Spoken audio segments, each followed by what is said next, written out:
What's up, print fam? Welcome back to the print shop.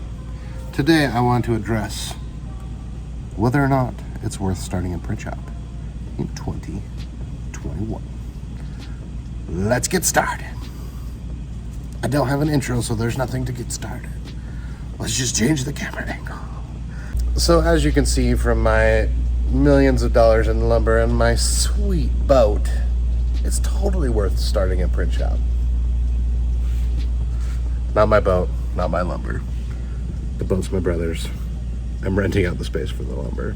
But 6 months ago, I was in financial torture, and now I'm in a new shop.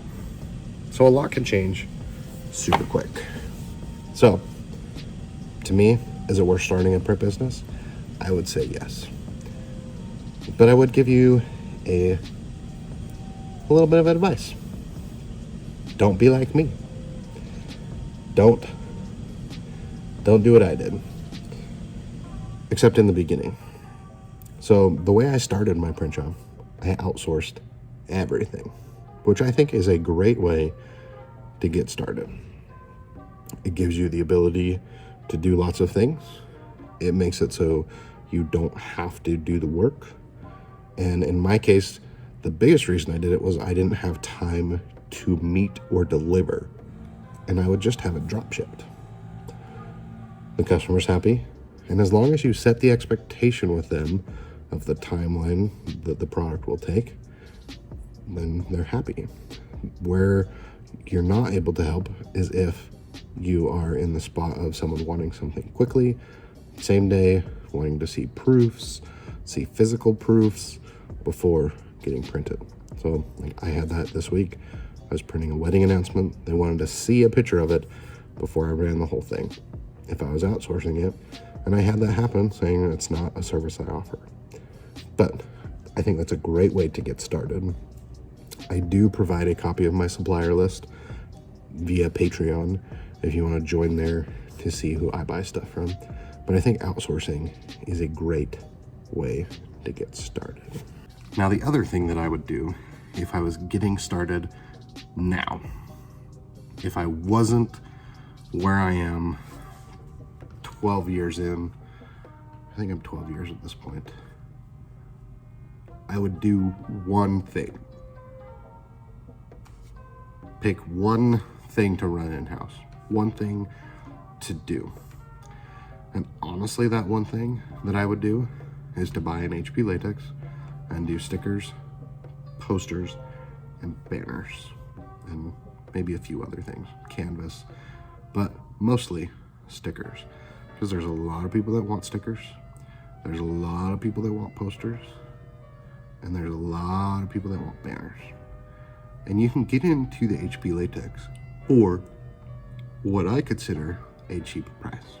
If you lease the machine, you can lease it in the 300s for the print and cut solution, which I would suggest. I think it's a great option, and it comes with the rip, it comes with the printer, it comes with the cutter, and you can get the ball rolling. You can get a nicer cutter.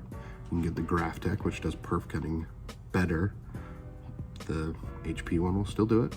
The Graphtec does it better. You can get a flatbed. It does it better. So, but I would get the HP Latex 315. 115 is okay too, but it is a little more expensive to operate, but it is about $5,000 or so less. I would suggest buying it from Grimco. I am a little biased. I do get a commission, but I love Garrett. His information is down below. He has been awesome to work with, and I think I've bought 3 big things from him at this point. So highly suggestive. But the reason that I would do stickers is because printing, in my list, I have a great outsourced printer that is timely, has lots of product options, and is great. Even with large format, I had a great supplier that does the odd end things, but there's no real good supplier that does contour cut stickers. And stickers are used all over for a lot of things. People like getting them, people like giving them away. So that's what I would do, is I would buy the HP Latex and start there. If you don't want to do that, then I would pick one kind of niche or avenue to follow, whether that's you want to do sublimation. Then I would buy, I think it's the F570 from Epson. It's a small form factor sublimation printer. It's affordable to run. Todd's information is down below. He sells those. I think Grimco sells them too. I'm not sure. I know Todd sells them, but do sublimation. You'll need a heat press. It's affordable to get into, but pick a lane to go in and don't do what I did where I bought the HP and then like a year later I bought the Konica and then a year later I just focus for a little bit. Focus, build that revenue stream, build that up. And the other thing is track. Part of the reason I got into my financial problem is I wasn't looking at the numbers right. And there's a lot of different ways that you can look at numbers. But to me, what I ended up deciding was I wanted to take my cost, add my margin, and that's what I sell it for. Before, it was just kind of, I'll sell it for this, I'll sell it for that. Or it's like 1 a.m. So I made calculators. You can get those calculators on my Patreon if you want to join, or I sell them on my website. Links will be in the description. But knowing my costs and knowing what margin I want to make has propelled my business, because if someone won't pay what I want to charge, I don't care. And I've had to say no to people, and it's been scary, but that's what I'm willing to do it for, because if I'm going to spend the time to do it, that's what I want to make, or that's what I need to make it worth it. If not, I would rather spend time with my family, or I would rather spend the time on a customer that did say yes to that price point. So knowing your numbers and tracking it, like I use Pipedrive, I could see my number 1 customer, I can see how many jobs are in the queue, I can see how much money is in the pipe, how much money, once that pipe has been sold and won, how much that will be. Like knowing and understanding that workflow and process is super important. So that's my last bit of advice for starting in 2021. So to recap, I would outsource, I would pick a niche, and I would know my numbers. In those cases, I would say yes, it is worth doing.